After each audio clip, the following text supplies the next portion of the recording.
და გითხრათ ერთი საინტერესო კონკურსის შესახებაც, რომელიც 17 ივნის 1000 წლეულის ფონდის ორგანიზებით პროფესიული განათლების ეროვნული ჯილდოს 2025 წლის კონკურსის გამოცხადების ღონისძიება იგეგმება 17 ივნის, რომელიც მერვედ ტარდება უკვე და 2017 წლიდან მოყოლებული ეს კონკურსი არსებობს.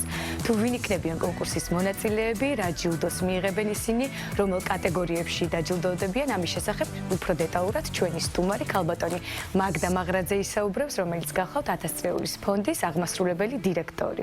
და თქვენთან გადვალ მოგესალმებით პირველ რიგში.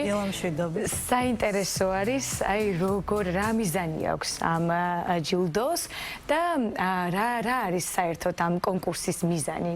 ამით რომ დავიწყოთ. პროფესიული განათლების ეროვნული ჯილდო, რომელიც როგორც აღნიშნეთ უკვე 8 წელია ხორციელდება საქართველოში, მიზნად ისახავს პროფესიული განათლების პოპულარიზებას. ჩვენ ყველას კარგად მოგვეხსენება, რომ ეკონომიკის განვითარებას ესაჭიროება ადამიანური კაპიტალი, გამოკითხული ბიზნესების ნახევარზე მეტი აღნიშნავს, რომ მთავარი გამოწვევა, რაც ქვეყანაში აქვთ და არსებობს, არის სპეციალისტები სხვადასხვა დარგებში. განსაკუთრებით იმ დარგებში, რომელიც ჩვენი ეკონომიკისთვის პრიორიტეტულია და სადაც დღეს საქართველოში ყველაზე მეტი საწარმო და ბიზნესი ფუნქციონირებს. შესაბამისად, პროფესიული განათლება არის სწორედ ის ადგილი, სადაც შეგვიძლია მოვამზადოთ ასეთი კვალიფიკაციის ადამიანური კაპიტალის სპეციალისტები და პროფესიონალები. თუმცა სამწუხაროდ ქვეყანაში ჯერჯერობით არ არის პროფესიული განათლება ისეთი პოპულარული, როგორიც შეიძლება იყოს და საზოგადოების უმეტესი ნაწილი მაინც უმაღლეს განათლებას ირჩევს, რაშიც ცუდი არაფერია, თუმცა არის არჩევანი, არის ალტერნატივა პროფესიული განათლება, სადაც უფრო მოკლე დროში შეგიძლია დაეუფლო პროფესიას და იმ უნარჩვევებს, რაც დასაქმებისთვის განსაკუთრებით აუცილებელია დღეს და სადაც უფრო ადვილად იპოვის სამსახურს. შესაბამისად, ჩვენ 2017 წელს გადავწყვიტეთ, დაგვეფუძნებია ჯილდო, რომლის ფარგლებშიც შევეცდებოდით, რომ წარმოგვედგინა საზოგადოებისთვის ის წარმატებები, რაც პროფესიულ განათლებაში არის და უფრო პოპულარული გაგვეხადა ეს სექტორი. ეხლა თქვენ ახსენეთ და თქვით, რომ ცუდი არაფერია უმაღლეს განათლებაში და მაგრამ მაინც სამწუხაროდ მოსახლეობის აბიტურიენტების უმრავლესობა მიელწვის სწორედ უმაღლესი განათლებისაგან.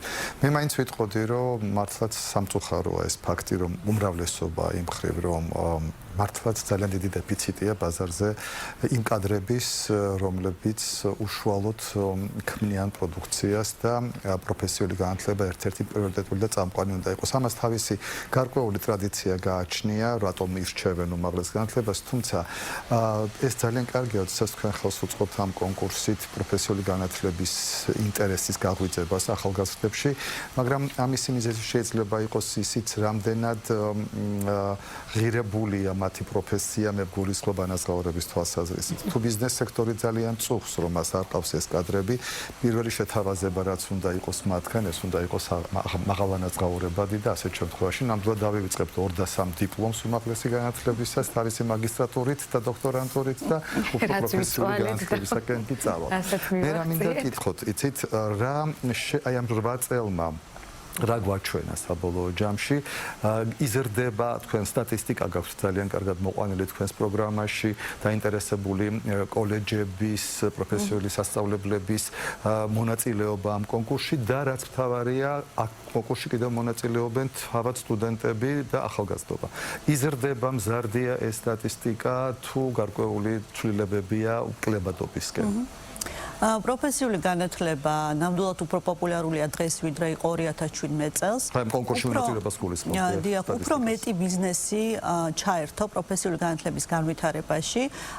ჯილდოს აქვს რამოდენიმე ძირითადი კატეგორია და ასევე დამატებითი კატეგორიები და განსაკუთრებული პრიზები და ჯილდოები. ძირითადი კატეგორიებია პროფესიული საგამართლებლო დაწესებულება, პროგრამა, რომელსაც ახორციელებს სტუდენტი, მასწავლებელი და ბიზნეს პარტნიორი. ეს 4 გახავთ გახლავთ ძირითადი კატეგორია. ასევე გვაქვს დამატებითი ჯილდოები, რომელსაც ჩვენი პარტნიორები გასცემენ, მაგალითად საქართველოს პარლამენტი უკვე წლებია ჩვენი პარტნიორია და ინკლუზიური განათლების ხელშეწყობისთვის ჯილდო დააწესა, ასევე პროფესიული უნარების სააგენტო, რომელიც ყოველ წელს სხვადასხვა ჯილდოს აწესებს, წელს პროფესიული მომზადება გადამზადების პროგრამაში შეარჩევს გამარჯვებულს, ისრაელის საელჩო გახლავთ ჩვენი პარტნიორი და საქართველოს ბიზნეს ასოციაცია.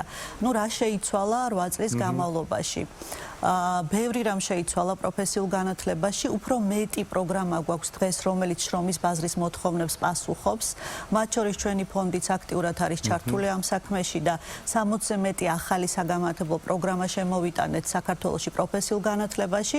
12 მილიონი ამერიკული დოლარის ინვესტიცია ჩავდეთ ამ სექტორში. და რაც ძალიან მნიშვნელოვანია, პროფესიული განათლება უნდა იყოს მიმზიდველი, როგორც ინფრასტრუქტურა, ასევე დასაქმება და თქვენ ბრძანეთ ხელფასი.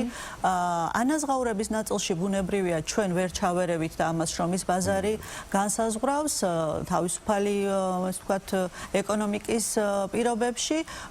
აქვე მინდა აღვნიშნო, რომ ჩვენს მიერ განხორციელებული და დაწყებული 60 პროგრამის კურსდამთავრებულების ხელფასი 20%-ით აღემატება სხვა პროგრამების კურსდამთავრებულების ხელფასს. ეს ძალიან მნიშვნელოვანია, იმიტომ რომ წინა წლის გამოცდილებებიდან უფრო კონკრეტულად საინტერესო არის ხოლმე ასეთ შემთხვევებში, ვთქვათ, იმ ჯილდოს, ამ პროფესიული განათლების ჯილდოს მფლობელის ცხოვრებაში რა იცვლება, ვთქვათ, როგორი არის შემდგომ უკვე მის პროფესიაში, მისი ბედი, დასაქმების ნაწილში და ასე შემდეგ.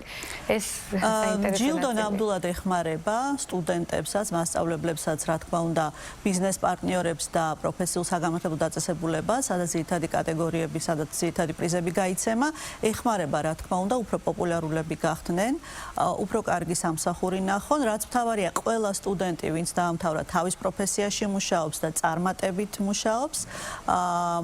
სახელფასე ნაწილშიც გვაქვს შემთხვევები, როდესაც თქვათ უცხოეთში გააგრძელა, შემდეგ სწავლა, იმუშავა და დაბრუნდა. ჩვენთვის მნიშვნელოვანია, რომ დაბრუნდეს ეს ხალხი, რადგანაც გლობალიზაციის ფონზე ძალიან დიდი გადინება შეიძლება იყოს შრომის ბაზრის და სპეციალისტების ქვეყნიდან. თუმცა ეს სტატისტიკაც გვაქვს, რომ ასე ვთქვათ, გაზრდილია რაოდენობა იმ ადამიანების, ვინც ქვეყანაში ბრუნდება პროფესიული განათლების მიღების შემდგომ, განსაკუთრებით ჩვენს ნაწილში, ახლა მთლიანად ქვეყნის სტატისტიკას ამ ეტაპზე ვერ მოვიყვან. რაც ეხება ჩართულობის გაზრდას კერძო სექტორის და ბიზნესის, ძალიან მნიშვნელოვანი ამბავი გახლავთ, რადგანაც სწორედ მოთხოვნა უნდა იყოს სპეციალისტებზე და დამსაქმებელმა უკეთ იცის რა სახის უნარჩვევები და რა სახის განათლება, სპეციალიზაცია სჭირდება კურსდამთავრებულს. შესაბამისად ის, რომ ბიზნესი უფრო ჩართულია და გვაქვს როგორც ინვესტიციების მაგალითები, როცა ბიზნესი ინვესტიციას დებს პროფესიულ განათლებაში, ასევე კერძო საჯარო პარტნიორობის კარგი მაგალითები. დიახ, ბიზნეს პარტნიორი გახლავთ ერთ-ერთი კატეგორია, სადაც საქართველოში მოღვაწ ბიზნესებს აქვთ შესაძლებლობა შემოიტანონ განაცხადი და აჩვენონ თუ რა სახით არიან ჩართულები პროფესიულ განათლებაში და ეს არის კარგი მაგალითები სხვა ბიზნესებისთვის, სხვა დამსაქმებლებისთვის, რადგანაც არ არის ადვილი ბიზნესმა იცოდეს პროფესიულ განათლებაში როგორ ჩაერთოს და როდესაც შენ მაგალითებს აძლევ თუ რა სახის კარგი კერძო საჯარო პარტნიორობა შეიძლება მოხდეს და ბიზნესისა და განათლების პარტნიორობა, ეს ეგრეთ წოდებულ, ესე ვთქვათ, წამახალისებელია მათთვის და სხვა ბიზნესებისთვისაც, რომ უფრო აქტიურად იყვნენ ჩართული განათლების სექტორში. იცით რა მაინტერესებს, ჯილდოს დავუბრუნდე, ყველა საინტერესებს ახლა. რა არის ეს ჯილდო? იმიტომ რომ ჯილდო ეს არის უბრალოდ ფურცელი, სერტიფიკატი, ქაღალდი, გამეხარდა ძალიან კარგი პატარა медали მომცეს, წავიღე სახლში დავდე, თუ რა კონკრეტულად რა არის ეს ჯილდო? ეს პირველ რიგში არის აღიარება და გარდა ამისა არის აღჭურვილობა, რომელსაც ჩვენ გადავცემთ კოლეჯებს, ასევე სტუდენტებს, მასწავლებელს და ასე ვთქვათ გამარჯვებულებს. ყოველ წელს სხვადასხვა ჯილდოები გვაქვს. ღირებულია ეს ჯილდო. ეს არის კი, ასე ვთქვათ, მატერიალურად არის ჭირდა. აი მე ვიგრძნობ ამ ჯილდოს გარდა იმისა, რომ გამეხარდება ჩასმული ჩარჩოები. როგორ უნდა მივიღოთ მონაწილეობა? ვთქვათ, ვისთვის არის განკუთვნილი, როგორ ვიღებთ მონაწილეობას, როგორ რეგისტრირდებით, ესეც ძალიან მნიშვნელოვანია. ბატონო. ათასრეულის ფონდის ვებგვერდზე არის განთავსებული ინფორმაცია პროფესიული განათლების ეროვნული ჯილდოს შესახებ. 22 სექტემბრამდე შეუძლიათ წარმოადგინონ განაცხადები და განაცხადები გახლავთ თითოეულ კატეგორიაში თითო შესავსები. საგანმანათლებლო დაწესებულებას შეუძლია წარადგინოს განაცხადი, პროგრამა წარმოადგინოს, რომელსაც ახორციელებს, ასევე შეუძლია სტუდენტი წარადგინოს და მასწავლებელი. სტუდენტებს თავად შეუძლიათ შეავსონ განაცხადი. ასაკობრივი შეზღუდვა არ გვაქვს, რა თქმა უნდა. პროფესიული განათლება ნებისმიერ დროს შეგიძლიათ რომ მიიღოთ.